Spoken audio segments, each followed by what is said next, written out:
thank everybody for their prayers.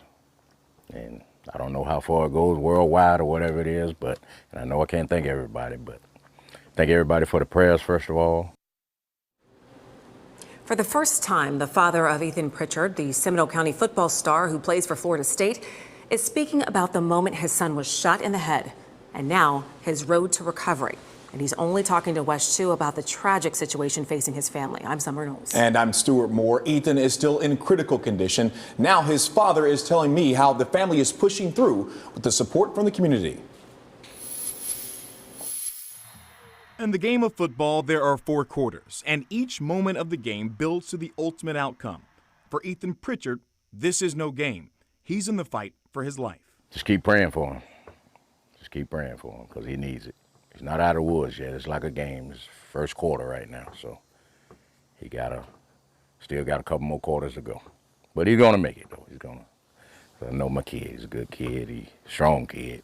On August 30th, after Florida State beat Alabama on the football field, Ethan was with his family, his Aunt Zaleen Lawrence and his baby cousin, 3-year-old Jelaya Robinson.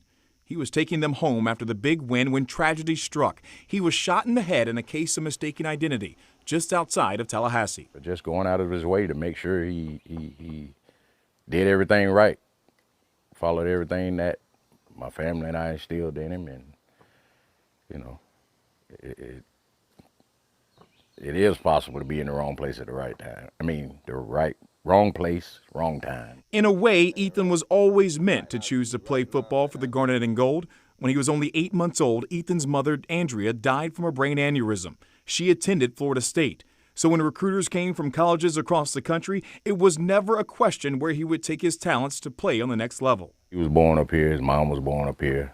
We was living up here, and it just had something sentimental to him. And he just stuck with it. Dude, he had his mind on, when he was playing Pop Warner football, when he was little, his goal was to play in high school. He did it. His next goal was to attend college and play. He did it. And his ultimate goal was to make it to the NFL.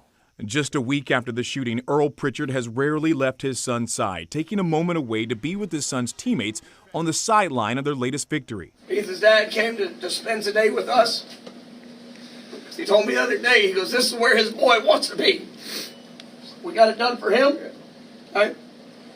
I want you to take that to him. Ethan's story is not finished. As Mr. Pritchard said, he's only in the first quarter. He's strong, he's fighting, and improving every single day. And while he's laying in the hospital bed, your cheers, your prayers are pushing him to never give up. Know that somebody that doesn't even know you pulls for you, your son. You know, the world is so divided right now as it is, and for people to come together and pull together, pray for people that you don't even know, that means a lot to me.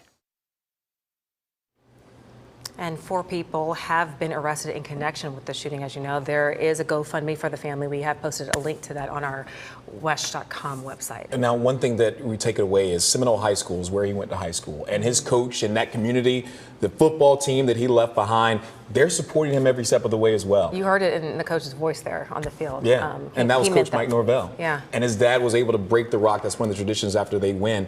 And the team fully supported that for a freshman. Wow. Because they truly rallied around him. And of course, we're all rooting for him. Absolutely. Because we know that he's strong and he'll pull through as well. Absolutely. All right. We'll keep you posted on his progress.